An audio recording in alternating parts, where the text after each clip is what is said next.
study, and play come together on a Windows 11 PC. And for a limited time, college students get The best of both worlds. Get the Unreal College Deal. Everything you need to study and play with select Windows 11 PCs. Eligible students get a year of Microsoft 365 Premium and a year of Xbox Game Pass Ultimate with a custom color Xbox wireless controller. Learn more at windows.com/student offer. While supplies last. Ends June 30th. Terms at aka.ms/collegepc. Get business done with the new American Express Graphite Business Cash Unlimited card. With unlimited 2% cash back on all eligible purchases, unlimited 5% cash back on flights and prepaid hotels booked through American Express Travel Online, and a flexible spending capacity that can grow with your business, you'll have the confidence to keep building. Apply today and earn a welcome offer of $1,500 cash back after you spend $50,000 in qualifying purchases on your new card within the first 6 months of card membership. Terms apply. Learn more at go.amex/graphite. Expedia and Visit Scotland invite you to come experience the beauty that awaits in Scotland. The sweep of wild coastlines, quiet lochs, and untamed landscapes. Fresh cuisine that feels rooted in the land. Come experience the kind of stillness that stays with you long after you leave. Plan your Scottish escape today at expedia.com/Visit Scotland. A couple things that I want you to know as we talk about being a Pilates teacher. It is a multi-level layered experience. We are not talking about weekend online trainings.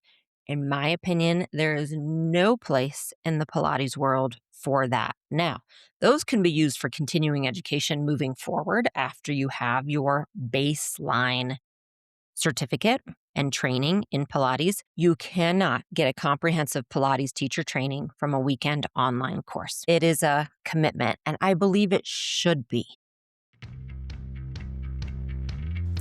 I'm Jessica Valant. I'm a physical therapist, women's health expert, and Pilates teacher, and my goal is to help all women feel strong, safe, and secure in their bodies. In this podcast, I'll share expert advice, facts, amazing guests, stories, compassion, and hope to help you meet your body in all seasons of life. Hi, and welcome back to Meet Your Body. And we are talking today about being a Pilates instructor. Pilates is trending right now, but I have been teaching for 26 years. And I feel like this whole entire time Pilates has been trending.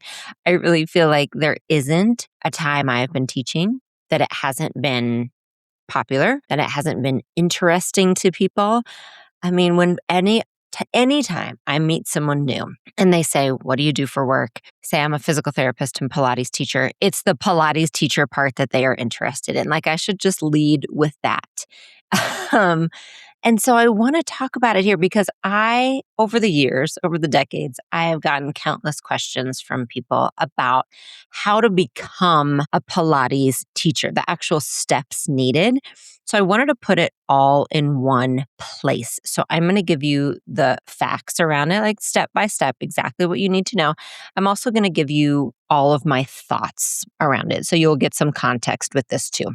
And even if you have no interest in becoming a Pilates teacher, stick around. This is a really interesting episode so that you know what goes into being a Pilates teacher. So even if you are a mover and you just happen to do Pilates with me online, if you've ever done Pilates with me in person, if you go to in-person classes, I think this is a really great place to understand, like I said, what goes into being a Pilates teacher, but also gaining some discernment around what you want from a Pilates teacher. That's really important because with it trending right now, and with it continuing to trend and be popular and grow, there are a lot of different standards when it comes to teaching Pilates. And so I want you to feel empowered and protected when it comes to choosing where and how and with whom you take your Pilates. So like I said, we're going to dive into all of that. I think it's a really important episode, whether you are looking specifically to be a teacher or whether you are a mover and you just want to learn more about this industry,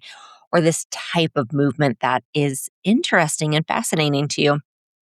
And the thing is, even though in my 26 years, the industry itself has changed quite a bit, Pilates itself, like the movement modality, has not. So I am hoping that this is evergreen content to stick around no matter when we're talking about it. Because, like I said, the industry, yes, that has changed. How we teach it, where we take classes, how we consume content, how money is made. I mean, the actual industry and business of Pilates, yes, that has absolutely changed, and I'm sure will continue to change. But when it comes to teaching good movement from a place of knowledge, education, compassion, the steps that you take, in my opinion, to be a good Pilates teacher, those things actually haven't changed. Like what I'm going to tell you today would have been the same thing that I told you 20 years ago. It might change a little bit how you consume that because, right, like being online is different than it was then, but the actual steps haven't changed. So this should carry you through no matter when you listen to it. So let me tell you my history first. So I was a physical therapist before I became a Pilates teacher. So I graduated from PT school in the year 2000 and got my first job right away, outpatient orthopedic clinic, seeing 20 patients a day, just jumped right into it. I knew nothing about Pilates. We had gotten nothing about it in school. Again, we are talking the year 2000 and into 2001, where the first thing I heard about was probably Madonna doing Pilates. I mean, it was just really starting to boom in the celebrity world. So people were starting to ask, what is Pilates? So I was at work one day and our like regional or local kind of manager of all of our clinics came in and said, who would like to be trained in Pilates? We are going to bring Pilates into each of our clinics. And so we're going to pay for one or two teachers in each clinic to be trained. And my hand went right up. And again, it wasn't because I knew anything about Pilates, actually. It was because if anyone was offering to give me more education, especially for free, to improve my teaching and my knowledge, I was going to take that. Like, I'm not going to say no to that. So I said, yeah, I'll do it. We ended up getting a couple reformers into our studio or into our clinic. And I was really lucky in that one of my coworkers was a physical therapist here in Colorado, but also an expert in Pilates. He'd been doing it for quite a long time. And so that I was trained. I got trained and my background is through Polestar. That's who I was trained with at the time, the company Polestar. And it was a specific training for rehab professionals. And so it was a little bit of a different kind of journey or jaunt simply because of that, because it was specific for being a physical therapist. And that was that. And I got trained and I'm going to explain all of this, like what that means and how many hours it was. Like I will go through all of that. Okay. The cost, everything. If you choose to go that route, but that was my route. And so that was again in 2001. And that changed a lot for me, but really initially what it changed was how I look at the body and how I look at movement, how I appreciate movement. Coming from a PT background, very, medical, very much anatomy, physiology, biomechanics, all of these important things that I needed. But I still kind of saw the body as, I don't want to say a machine, but kind of this cause and effect, right? Like black and white, you do this, this will happen. If we treat this, this will be the outcome. And Pilates helped me see the nuance, the dance that that movement is, the connection between you and your body. I was also diagnosed with endometriosis during that time and had my first surgery. So that was a big part of it, was me learning, oh my gosh, this is something I can't just cure and fix. This is something I have to manage the rest of my life. And how does movement fit into that? And Pilates was the gateway for me. That's how I really describe it, is it's a gateway for so many people who don't have that connection to their bodies, who don't really understand what empowered movement looks like, who have chronic pain, who've never had that kind of relationship with their body or don't even understand what movement feels and looks like. It is a gateway towards connection, which can lead and open up so many different avenues. And I continue to come back to that. That's what I find for myself. I always end up back on the mat. Every surgery I've been through, Pilates is the place I come back to. And that's what I find for my clients as well. So that was really my history with it. And then over the years, not only have I continued to be a Pilates teacher, I have really gone straight into the deep end with the industry itself. I was on the board of directors for the Pilates Method Alliance for quite a few years, which was our industry group at the time. I started a Pilates movement festival, a 3-day festival and retreat with my husband, and we carried that forward for 5 years. I have really gotten into the industry itself because of how passionate I am about Pilates as a movement modality. Also because of that, like any industry, because it is an industry, I have seen all sides of it. So when I tell you today my recommendations for becoming a teacher, please know it comes from a place of knowledge about many different businesses within the Pilates world. Kind of where we've been in the past, where we are now, the struggles Pilates has faced, but also the doors that it opens, what the future might look like for this industry.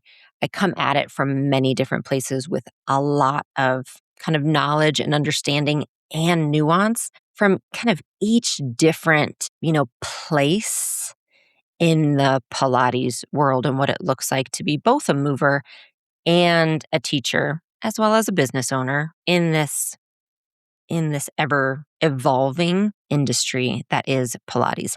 So that's my background. A couple of things that I want you to know as we talk about being a Pilates teacher.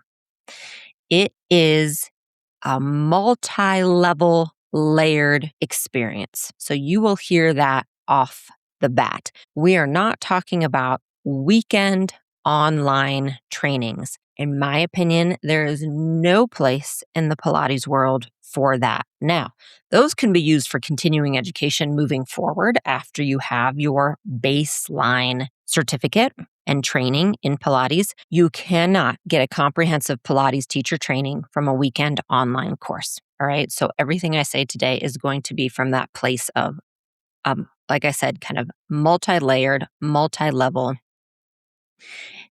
place of a certificate that takes time.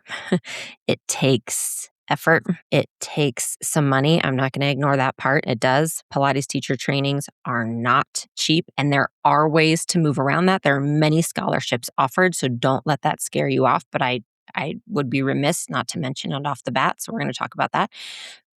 So we'll talk about each piece of it, but just know going forward, as I open this door to explain it all to you, it is a commitment, and I believe it should be. I truly believe it should be Pilates and movement as a whole. All right. But I'm just coming from a place of Pilates today. When you are a teacher in any way, shape, or form that involves talking people through moving their own bodies, it requires layers of understanding of the human body, of anatomy, of injuries, of problem solving, of knowing how to send someone out and refer them out when they do have an injury you don't understand or when it's not in your scope of practice. Then you need to understand what scope of practice means. You need to understand how to work with human beings, which I know many of you do. You might be coming from a place of, therapy or even working with people in a corporate setting. Like many of you are coming with these skill sets already in place that will serve you. But with that, we are diving into a human being who's constantly changing and their relationship with their body, not to mention any health history that is involved with it. So being a movement teacher really does require more than just a weekend training, right? You would hope that. I mean, you would hope if you're a mover in a class that teacher has at least the words, the verbiage, the knowledge to have a conversation with you about an injury and know where to send you if they don't have the answers. You would want that, right? You would want to know that if you come to a class and you're pregnant, someone knows how to modify or give you variations as needed.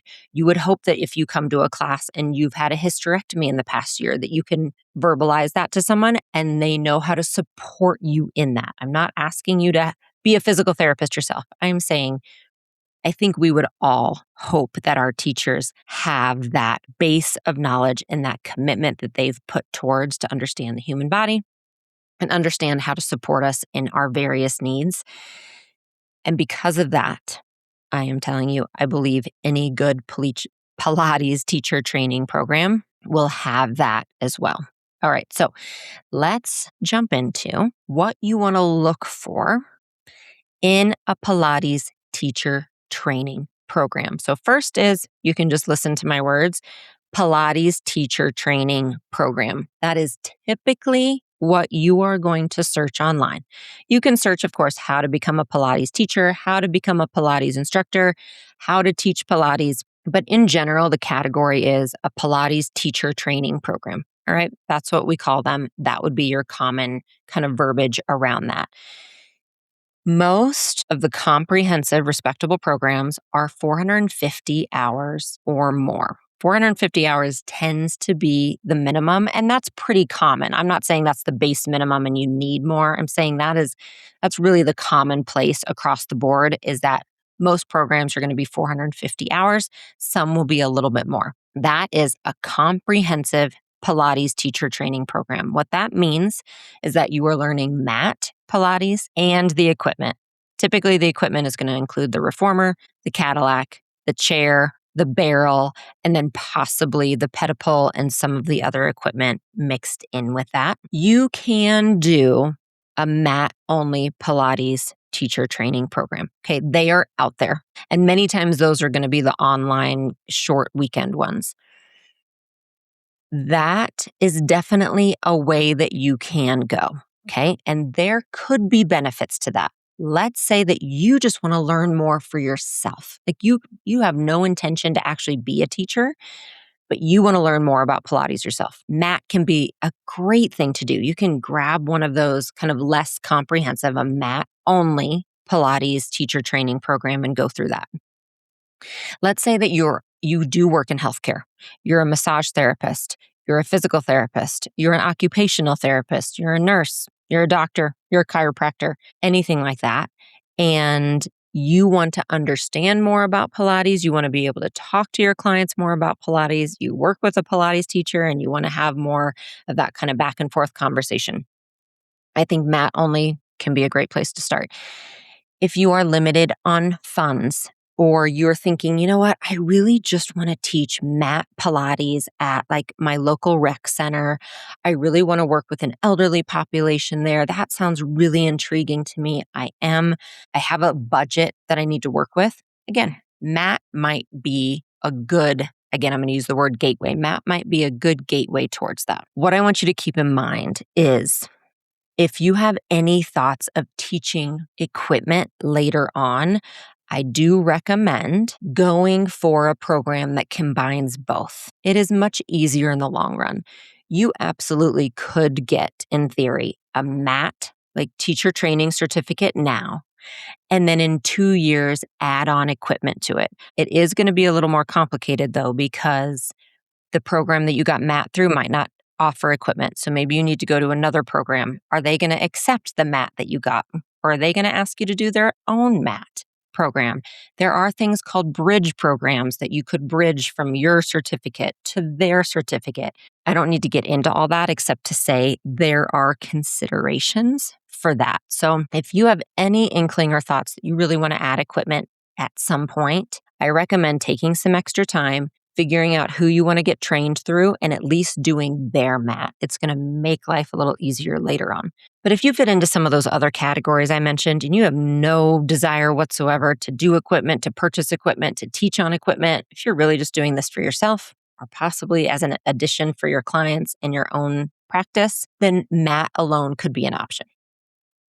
That being said, when I say comprehensive, that's what I mean. Mat and all equipment.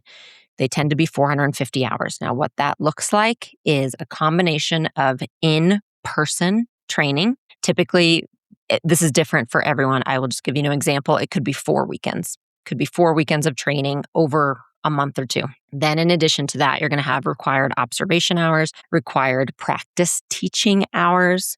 You're going to maybe have some required like assessment hours in there, all of that leading up to a test. And then the test is typically written and practical. And if you pass the test, then you receive a teacher training certificate from that specific program. All right. So that's how it works. Typically 6 to 12 months is what that whole process would look like between the in-person and then getting all your required hours and taking the test. And again, that's a comprehensive program. So you are going to get a certificate from that specific program. Now, let's talk about what that means. When you graduate, and that's what it's called, you graduate from a Pilates teacher training program, you get a certificate from that program.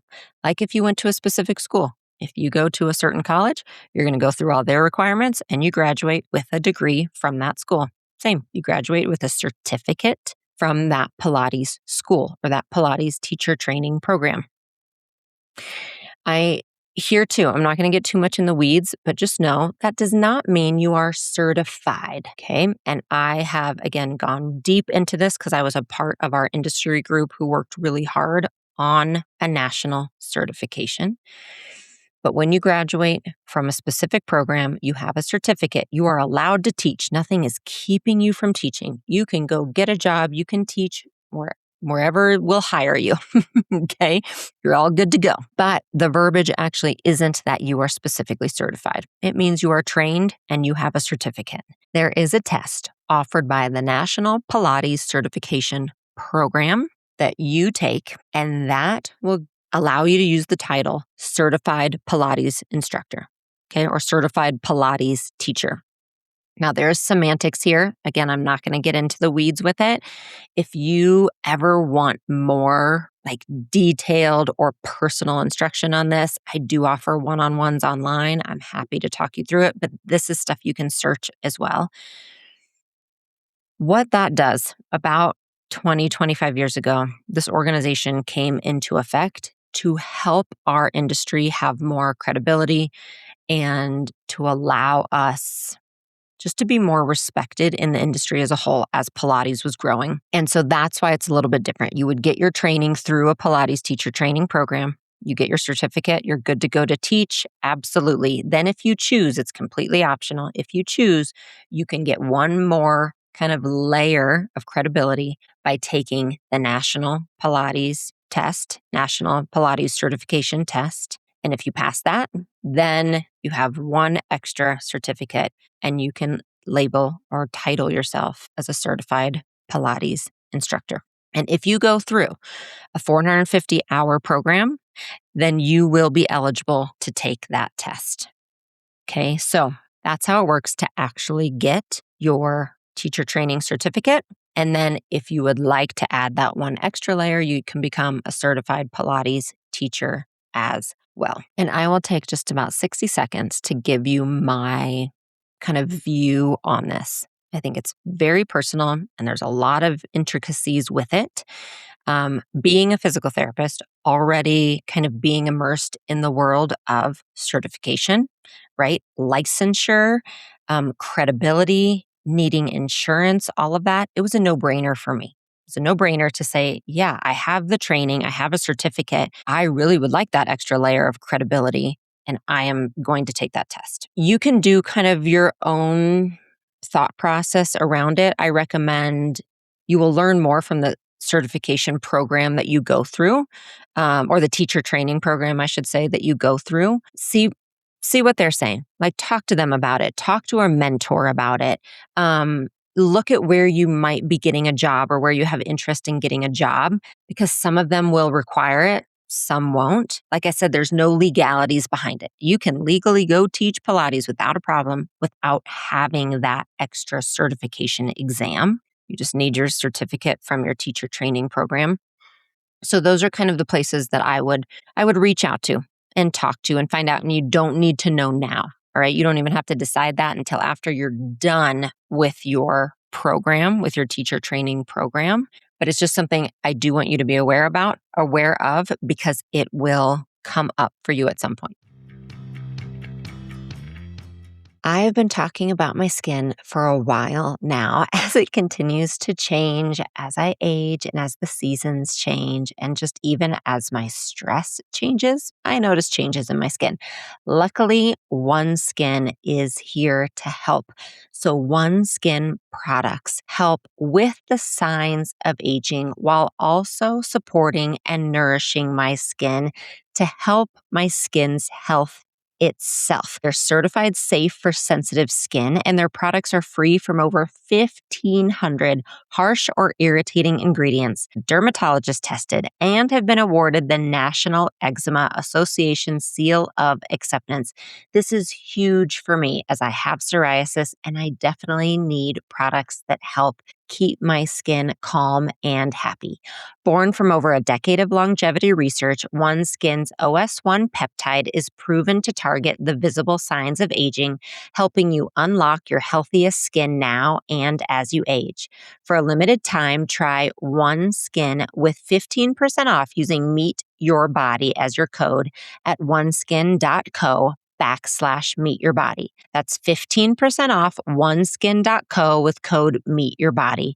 After your purchase, they'll ask you where you heard about them. Please support our show and tell them that we sent you. We are talking about bras, and while many of us would love to just simply forget about them and not have to wear them on a daily basis, most of us women do need to find a bra that's not only comfortable, but possibly makes us feel a little bit feminine too. After searching pretty much my entire life, I have found it, and that is the crossover bra from Honeylove. It is extremely comfortable, no underwire whatsoever. It fits like a second skin, so it goes under anything that I've tried to wear it with. It also passes the comfort test, wearing it all day to kiddo activities. And as someone, as you guys know, who's had to deal with a double mastectomy and not always feeling comfortable in my skin, it has been a lifesaver. They not only offer bras, but you'll find undies and sculptwear there as well. You can treat yourself to the most advanced bras and shapewear on the market. Use our exclusive link to save 20% off Honeylove at honeylove.com/meetyourbody. That's honeylove.com/meetyourbody. After you check out, they'll ask where you heard about them. Please support our show and tell them that we sent you. Experience the new standard in comfort and support with Honeylove. Folks knew the Colonel approved of his new Honey Chili Crisp and Jalapeno Ranch sauces the moment he tasted them and said, "That's right. No notes. Just absolute silence." Turns out some flavors don't need explaining. They just need dipping. It's saucy season at KFC with new Honey Chili Crisp and Jalapeno Ranch. Get dipping with a boneless bucket today. Prices and participation vary. Now back to our show. All right, so let's talk about how you find a training program that works for you. So you have various things that you will want to consider, and a lot of this is personal. So you will obviously want to look at something like price.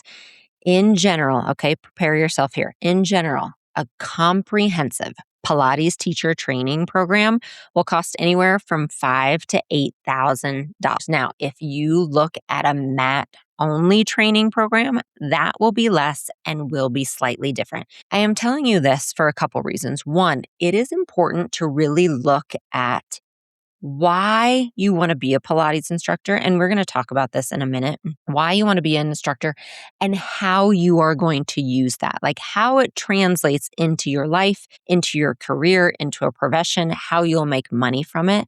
That might indicate for you what you then are willing to spend on a training program. But I want you to just keep that in mind as you're looking, to also have it be kind of a red flag that if you find a training program that says it's $299 for a weekend, I am telling you that's a red flag. When the average cost is between $5,000 and $8,000 for a reputable comprehensive training program, if you find one for $299, that should be a little bit of a red flag. So that is going to be an average cost across the board for, again, a comprehensive, reputable teacher training program. Another thing you'll obviously want to look at is just location. Is it close to you? Can you travel for the weekend in-person classes that you'll need to go to? Is it down the street at a studio that you're comfortable with? You can just start looking around. If you go to a studio already and you're comfortable there, ask if they offer one. A lot of them are actually hosts for teacher training programs. You can get on some of the big names and look to see where they are offering them. So let me throw some out to you here. There are many, all right? So I am not leaving any out on purpose. I am telling you a few that I am extremely familiar with and extremely happy with. One is Polestar. Again, that's who I went through. Polestar. I am familiar with the people who founded that company. They do an amazing job. They are, again, extremely reputable and respected. They stay up to date on research. I am extremely happy with Polestar. So that's one. Another is Balanced Body. So they are the largest Pilates equipment manufacturer in the world. And then they also offer a Pilates teacher training program. Many of my colleagues and dear friends are teachers for them, meaning they actually teach teachers. So they're a part of the teacher training program. I have nothing but amazing things to say about Balanced Body in all ways. So those are two that I would look at just off the bat. All right. And then there's a couple others that are regularly known. You can look into Peak. That's Peak. The Pilates Center, that is here in Colorado, based out of Boulder, Colorado. Again, two very good training programs. And so that's somewhere that you can start. All right. Polestar, Balanced Body are two very large, reputable ones I am familiar with and extremely happy with and would tell anyone to go to those two. Another thing you'll want to look at is the tradition of teaching within the program. So again, this would be a conversation for another day, but Pilates can be broken into sometimes or categorized as classical versus contemporary. You don't necessarily need to know the difference unless or until you're really getting into a training program or if you're really specific about the type of class that you enjoy. And you can look into those differences. And that's something you can even ask the training program for. So that kind of leads me into another aspect you might want to look at is just their communication. Do they make it easy for you to ask questions? Are you able to communicate with someone and reach out either by phone or by email? This is a big investment. It's a really big investment. And you should be respected in that and you should be met where you are. So make sure that your questions are answered, that they are respectful when talking to you, that they communicate in a timely manner, and that they make it accessible to you, right? That it's easy for you to communicate and find how to talk to them and ask your questions. To me, if that is not the case, then that kind of leads you to asking more questions. Hey, if they're not supporting me now, is it going to be hard to get that support once I am in the training program? Because once you are in it, you want to make sure that you are supported. Is it easy then for you to get your training hours? That's a question I would ask. What are your requirements for my training hours, my observation hours? Can I do my observation hours in my home studio or in my hometown? Or do I actually have to travel to you for all of these extra hours that I need? You'll want to ask questions like that because if you have a job already, if you have things that you need to do and commitments at home, if you have kids, if you're a caretaker, there's a lot of things that you need to take into account. So you'll want to ask that training program what the commitment looks like, if they're flexible, again, with you traveling to and from and those kind of things. I do think it is necessary, or I should say in your best interest, to do the courses themselves in person. You will learn so much more. You will be a better practitioner. You will enjoy it more. You'll get more out of it and you will have more support if you can do the training sessions themselves, like the workshops themselves in person. But when it comes to all of those extra observation hours and practice hours you need, that should probably fit into your life because it's going to take you 6 months to do them. So asking those kind of questions, hey, can I do those at home? What are your requirements? Those kind of things, that would be helpful and good to know. So those are some main questions to ask. One thing to keep in mind, there are some training programs that have been developed by specific companies that own studios, right? So they have their own franchise, let's say, or brand of studios out there across the country. And you can get a training program. You can go there and say, oh my gosh, I love your classes. I want to be a teacher. And they will do a teacher training program with you. And then it's expected that you become a teacher at their studios because you have been trained in their specific way of teaching Pilates. But it isn't actually universally accepted. And it might not be the requirements you need to take that certification test we talked about. So that's just another question to ask. It's just a little bit of a deep dive you'll want to go into if you are specifically looking at like a group of studios that you love and it's their one training program. Are you going to be able to carry that with you to get jobs in other places if you want? And then one other thing to keep in mind, going back to kind of that idea of classical versus contemporary. Again, you can do either one and it's not going to limit you necessarily in teaching going forward. It's just more having expectations of what you're learning and what style you enjoy taking and teaching. But both of those are Pilates. Something like Legree, I just want to point it out, Legree is not Pilates, okay? It is great exercise if you love it. I am not saying anything whatsoever bad about something like Legree. I'm just pointing out the fact that it is actually not Pilates. So taking a Legree teacher training program is not becoming a Pilates instructor. So knowing some of those verbiage differences and the nuance around that is really important as you decide what you want to do going forward. All right, so that gives you all the facts. I will get into my thoughts. I'll wrap this up with my thoughts, including, like I mentioned, why are you doing this? And it's just a matter of you deciding kind of what's worth it to you going forward, because I continue back to acknowledging that this is a time commitment and it is a money commitment.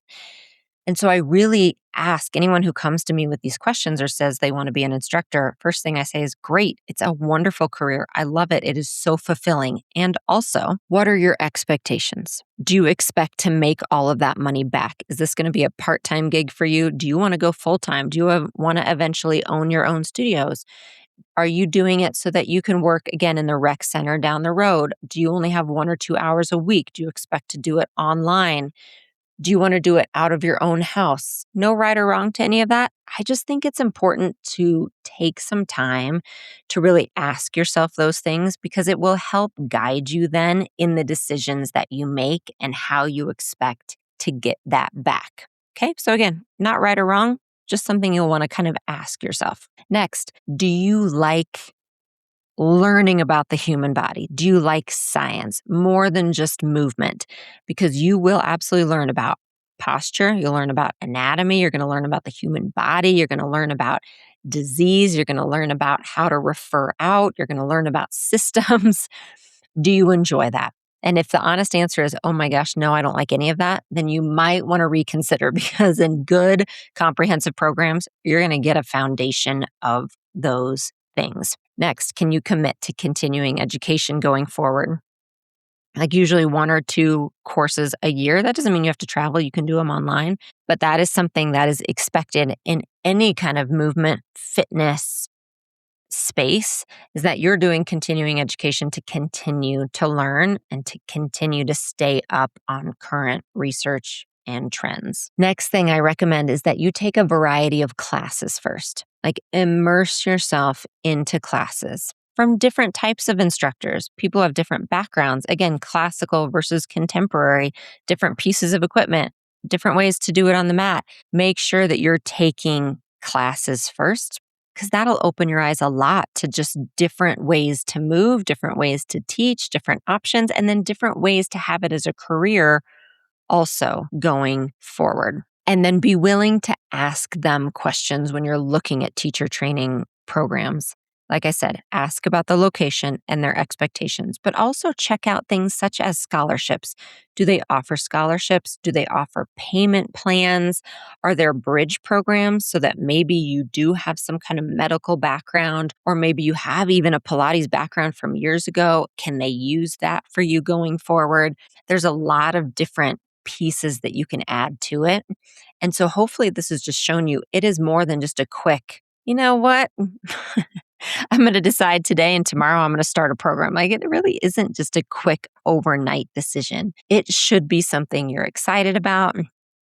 It should be something that you're interested in, that feeds your curiosity, that feeds your passion. And then also, it should be something that you can kind of visualize how it might fit into your lifestyle. That doesn't mean you need all the answers, but you know what? I do have a little space and I would want to teach a couple days a week. Or my kids are graduating and I finally want to do something for myself and I'm going to have some time. My friend owns a studio, so I would love to be able to teach there with her. Or you know what? We have this extra space in our house and I've always wanted to be a teacher, and I majored in, biology in college, but I ended up getting into another career and I would love to open this up. I would love to open this space up in my house. There's so many different places, but to have a little bit of an idea of how you're going to use it is just going to make the most then out of your time and money commitment.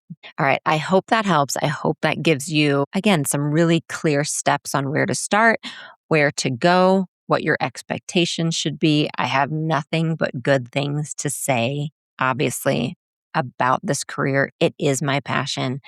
I am thrilled every day to be able to do what I do. And I have met some of my favorite people in the world through this profession. So I am eternally grateful for it. And I will have links to many of these things that I talked about below. So feel free to look for more information there.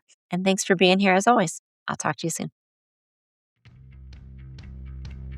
Thanks so much for listening today. I would love it if you could take a moment to subscribe, rate, and review this podcast. It means a lot to us and it helps our content get out to more women who need it. You can find more of my resources at my website, jessicavalant.com, or find me on YouTube at Jessica Valant and Instagram at Jessica S. Valant.